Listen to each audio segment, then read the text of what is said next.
For many people today, the secular age that we live in has created many problems in their relationship to religious tradition. Many people have abandoned or rejected traditional religious institutions.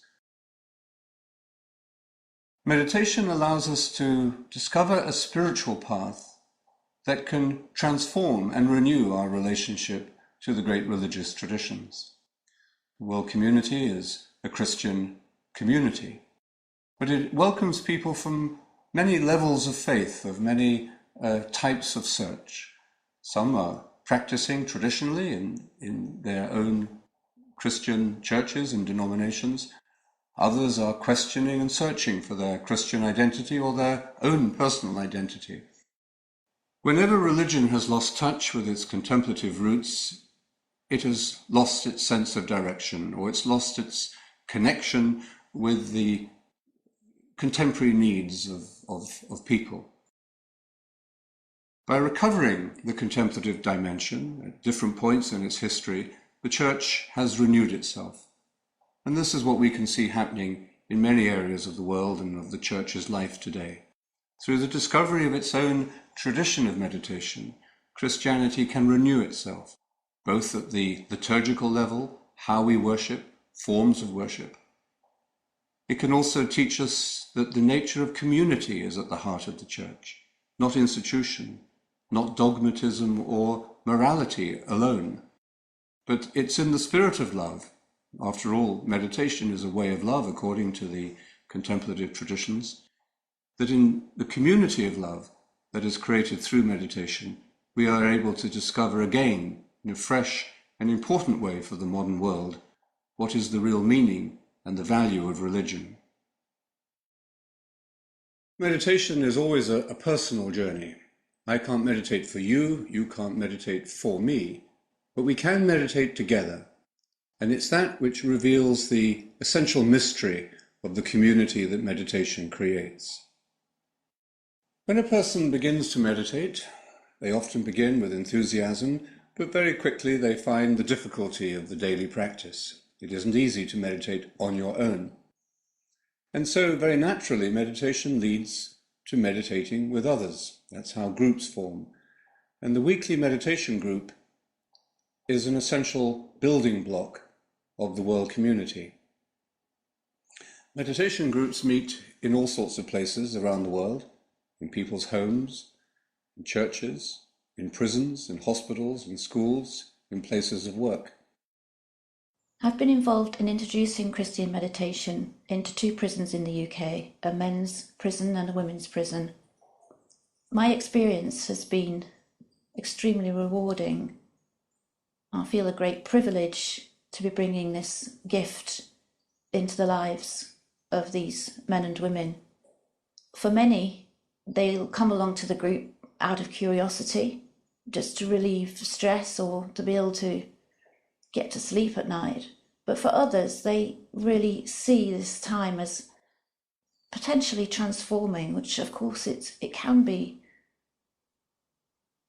to put a life of prayer and meditation in place when in this difficult environment can almost turn into a monastic experience. And I think some individuals really recognise the opportunity. The weekly group follows a simple format.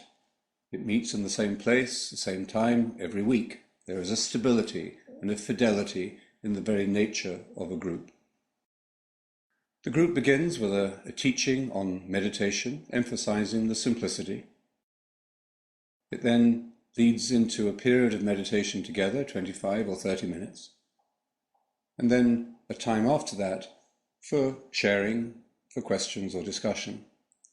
So the group is an ideal way both of introducing people for the first time to the way of meditation and also to supporting the daily practice of its members.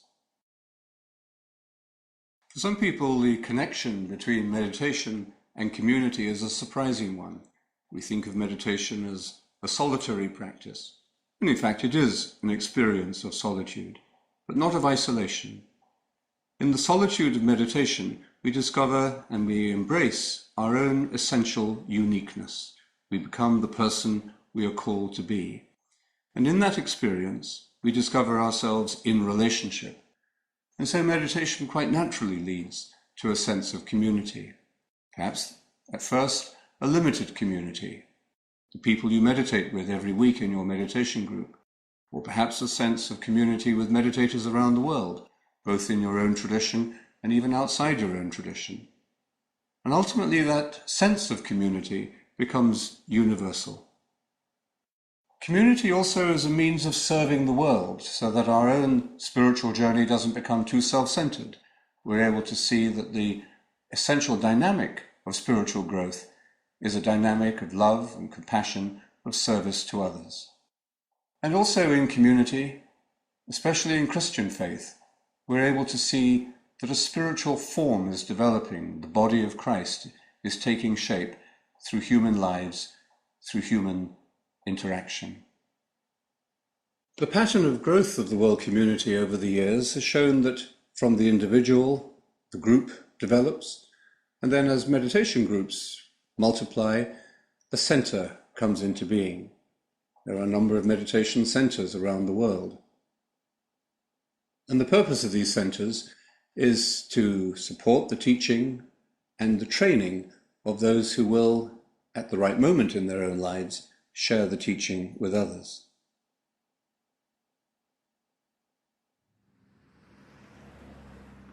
The International Office is based at the London Christian Meditation Centre, which is in central London. The International Office serves the community worldwide and is especially useful to the smaller countries who do not have their own national centres, providing them with resources and support for their Christian meditation groups. Out of the personal experience of meditation, we see that community develops and eventually forms into a national community. In many parts of the world, there are national coordinators. Every 3 years, the national coordinators of the world community come together and share their experience, their insights, and their sense of future developments and challenges. In every tradition of meditation, there is the understanding that we need a teacher, a guru. In the Christian tradition, Jesus is that teacher, the teacher within, teaching us through the Spirit and through our own experience. But also, Christ, in a mysterious way, shares that role of teacher with us, his disciples. Meditation needs to be taught, it needs to be passed on. It is most effectively passed on through the humble authority of those who are learning to meditate.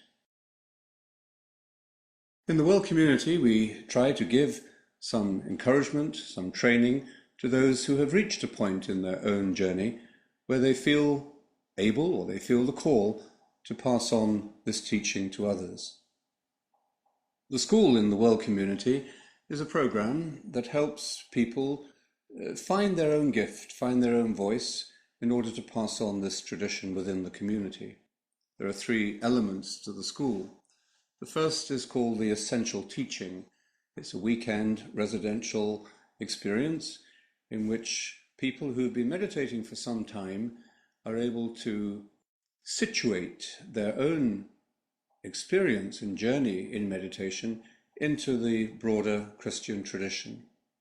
The second aspect of the school is the roots of Christian mysticism. This is a course that is given in different forms in different places, sometimes as a weekly course, sometimes over a period of a year, in which the participants gain an overall sense of the Christian mystical tradition by examining in some depth the teaching and the influence of individual teachers. The third aspect of the school is the school retreat. This is a more concentrated kind of retreat, a silent retreat, in which a relatively small group of meditators, with the help of 2 or 3 guides, will come to a deeper understanding and insight into the working of the Spirit in their own lives, and often discover in a life-changing way their gift for sharing this with others. In the last year of his life, John Main hosted a seminar at the monastery on art and meditation. And this was the inspiration for what became the John Main Seminar. Every year since his death, the World Community has put on a seminar led by a significant leader or figure in the spiritual community, or somebody speaking on the spiritual life from their own experience.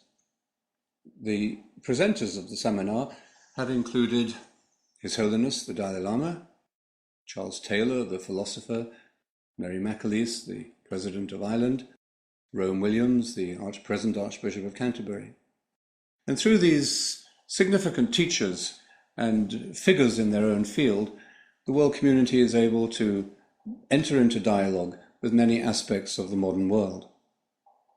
Every year, the World Community holds an international meditation retreat at the monastery of Monte Oliveto in Italy. This is the mother house of my own monastic family. It's a beautiful experience for meditators from around the world to come together in a place of prayer, a place of tradition, and to discover that in deepening their own spiritual journey, they are also growing into community. One of John Main's great insights, I think, for the modern world is that meditation, this experience of prayer, this experience of interiority, leads and grows into community. And here at the monastery, we're able to understand something of the nature of this experience in the light of the great monastic tradition. We can see here Benedict's wisdom in understanding the spiritual journey as a harmony of the individual, coming together in body, mind, and spirit, understanding that the spiritual life is a balance between prayer, work, and study. And in these ways we come to understand that our own spiritual journey is not an isolated or lonely one, but it is an experience of expansion into the body of Christ.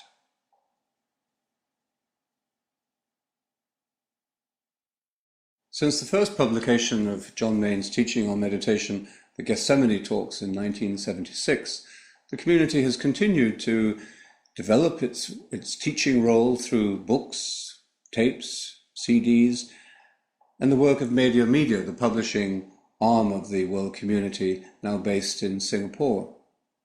The internet has transformed modern consciousness. We're able to be in touch with vast amounts of information and with many parts of the world simultaneously. There are good and bad uses of the internet. A good use of the internet is to create what one might call a web of silence, a connection between people at a deep spiritual level, enabling them to share their differences without their differences becoming divisions, to experience the common ground that we find in the practice of meditation. But the internet can also be very important as part of people's spiritual search.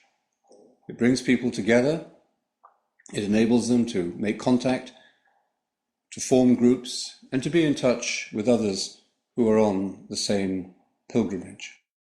The World Community website has now spawned different sites reflecting particular aspects of the life of the community and the teaching of meditation to particular groups.